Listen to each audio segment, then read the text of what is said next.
Good morning again, folks. It's another day and I have another unboxing. It's an early Saturday morning and this, the Honor Play that was announced at IFA. Here's my review unit. Let's unbox it. This is very exciting for one reason. It's very similar to the Pocophone F1 insofar that it is a less than $300 quote-unquote flagship spec phone. Now, the Pocophone is getting all the attention because of Snapdragon 845, which is a phenomenal chip, but this has a Kirin 970 in it. Yes, that's the same chip that's in the P20 and P20 Pro and Honor 10, which respectively cost about $750, $800 for the big one, maybe $650 for the smaller one, and $500 for the Honor 10. This can be had for $280 something imported. It is not sold in the US, it is sold in Europe and parts of Asia, but you're getting flagship specs for less than $300 with this phone. So, you know, Pocophone F1 hopefully coming soon. I've got a review unit on my way. We'll see what happens, but this is basically another one of those sub $300 flagship spec phones. Honor Play, Kirin 970. That's pretty impressive. So, let's have a look. The box had some seals. I cut them open already. There's not too much. This is a pretty Spartan box. It does say Huawei on the top there, since Honor is a Huawei brand, in case you didn't know. And then here's some stickers and some specs. So the biggest takeaway here, this is a cheaper version, so it's definitely $280 something. 4 gigs of RAM, 64 gigs of storage. But, you know, there is a 6 gig version with, I think, more storage, 128 or something. So, just keep that in mind. All right, here we go. Okay,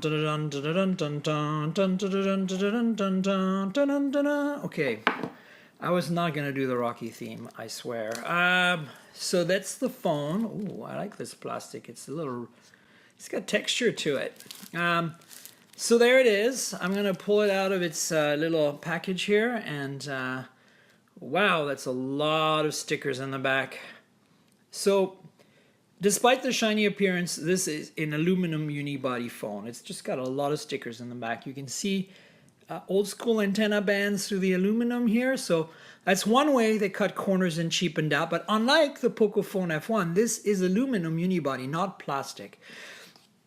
So, the other thing that's actually probably better than the Honor 10, which was the last price champion with the Kirin 970, is that the fingerprint reader is on the back. On the Honor 10, it's down here and it's embedded in the glass, and it's an ultrasonic sensor that you really need to hold your finger on for a little while. Now, thankfully, Honor and Huawei have really good face unlock, so that's not a big deal, but keep in mind, so the Honor 10 is smaller. I should have brought mine out. It's smaller than this phone, but has very similar specs. Just this is decontented a little bit.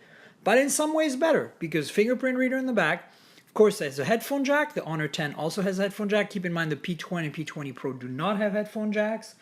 And then, you know, you've got the camera systems, which have been decontented as well. I'll talk about that in a minute. But it's a bigger screen. This is a 6.3-inch screen, IPS, with a notch and a small little bottom bezel. And the Honor 10 is 5.8 at the same resolution, 1080p. So, you know, similar to P20, P20 Pro, where the P20 has a 5.8 and the P20 Pro has a 6 point something. Of course, the P20 Pro is OLED and the P20 is IPS, the Honor 10 is IPS, the Honor Play is IPS. So, let's talk about the phone in a second. I want to see what else is in the box. I don't think there's too much in here. There is a little partition with a SIM removal tool. And there it is. Super cheap. No liquid metal here like Apple. And then there is a little case, which is really nice. Honor and Huawei usually ship cases, translucent cases like this, TPU cases with their phones. And they don't do that on not all the retail boxes, sadly, but at least on the carriers I don't think get these, but the unlocked phones do. And as you can see, this is a European model of some sort, since it has European prongs on the charger. This is the same charger you see for the Honor 10, for the P20, P20 Pro, USB-A, high speed, high current voltage, high charging, proprietary to Huawei, here's the cord for it.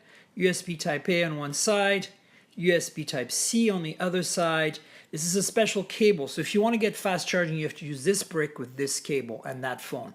Of course, this brick and this cable and Honor 10, P20 Pro, P20, all the recent Mate 10, all the recent Huawei phones will fast charge. But the cable is a high current cable, so it only will do high. So if you plug this into a regular USB-A port, you're going to get slow charging. If you plug this into another phone, even with this setup, you're going to get slow charging. So it senses, it figures it out. So that's it in the box. Nothing magical here. Nothing magical and revolutionary, right? Boom, here we are. I'm not going to dig further. I don't think there's anything left in this box. Let's look at the phone some more. Let's talk a little bit about the specs some more. So there you have it. This is what it looks like from the front. And the back, I'm going to see if I can remove this plethora of stickers. Aha, there's a little tab down here, so this should be easy. Are you ready? Are you ready? Did not make much noise at all. For some reason, there's another sticker here. I don't know what it says. It's too small for me to read. But stickers be removed. So I'm going to remove it. And so now you can kind of see some similarities here. You know, the like horizontal landscape layout, Honor, AI camera, kind of like the P20 Pro. So it's trying to be a bit of a P20 Pro Redux in some ways. And you can see the antenna bands. This is a really beautiful shade of pink, actually. I like pink phones. That's cool. Antenna bands in the aluminum fingerprint reader. As I said, 6.3 inch, 1080p, 18 point something by 9, maybe 19 by 9. Got a notch, no big deal. It's got a very small bezel, Honor, smaller bezel than the P20 Pro and Honor 10 because it doesn't have the fingerprint reader down here. And yeah, and then on the left here, you've got the SIM slot, dual SIM and micro SD. So that's another thing. The P20 Pro and Honor 10 do not have micro SD. This does, so you can expand the 64 gigs of storage. Remember 64 4 gigs for this model. There's also a 6 gig version. Headphone, USB-C, mono speaker. I'm sure that's a pretty cheap speaker. Again, less than $300. This is a Kirin 970, a flagship grade CPU in a really cheap-ish decontented package. Volume rocker, power button, not ridged, which is a little unfortunate, hard to tell apart.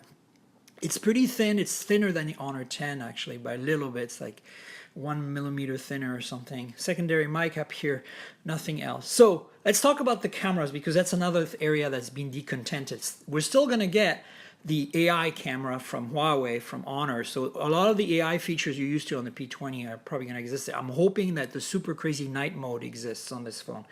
The main sensor is a 16 megapixel camera. It's phase detect autofocus, and the way it's been downgraded from the Honor 10 is that it's f over 2.2 instead of f over 1.8. So that's a big reduction in the ability to gather light. So in low light, it's probably going to suffer. And instead of a secondary camera that's monochrome, like on the P20, P20 Pro, or on the Honor 10, this has a 2 megapixel only for depth sensing. So you don't have a pure monochrome mode. You're losing that high dynamic range ability. I mean, it's got HDR, but you're losing the advantage of having that monochrome camera for light capture, for capturing more detail and more dynamic range. LED flash, of course. So that's, you know, one way it's a $300 phone is no glass back, decontented camera, probably a cheaper speaker, and then the front camera is also pretty cheap. It's 16 megapixel instead of the 20 or 24 that's on the P20, P20 Pro and Honor 10. Who cares about that? I'm sure it's perfectly adequate. And that's it. But you do gain micro SD, and you do gain a fingerprint sensor in the back, which is my preferred location. And more importantly, you know, the fingerprint reader on the Honor 10 is down here, but it's embedded in the glass. It's ultrasonic. It's really bad. So that fixes that. You know, and over the P20, you know, you've got headphone jack and micro SD. So less than 300, 200 and something dollars, 280 something is where you can buy it for. It's pretty impressive. The battery is a 3750 milliamp hour battery. That's almost 4,000. That's almost good as a P20 Pro. Be better than the P20. better than the 3400 in the Honor 10. So it should be a battery life champion, especially with the Kirin 970. So there you go. Pocophone F1 is awesome. I'm looking forward to getting a review in it. I'm a big fan of Snapdragon 845. You know that. Qualcomm makes some of the best chips in the world. But this, at this price, is pretty unbelievable. And I really hope that the camera hasn't been compromised too much. Gaming on this thing should be an absolute, like, top-notch experience. So there you have it. This is the Honor Play. It was announced at IFA. I got my hands on a review in it because I didn't go to IFA, and I'll be talking about it on the podcast. As you know, these videos are a complement to the podcast. mobiletechpodcast.com. Subscribe to this channel, like the video, and subscribe to the podcast. I'm on Apple Podcasts, Google Podcasts, Pocket Casts, Overcast, Stitcher, TuneIn Radio, Slacker, a whole bunch of places. Subscribe, look for Mobile Tech Podcast. If you can't find it, add my Twitter handle, TankerLT&KGRL to that, and you'll find out what I think of this phone once I have it in my pocket for a while. All right, folks, I'll talk to you later with another unboxing video. Cheers for now. Bye.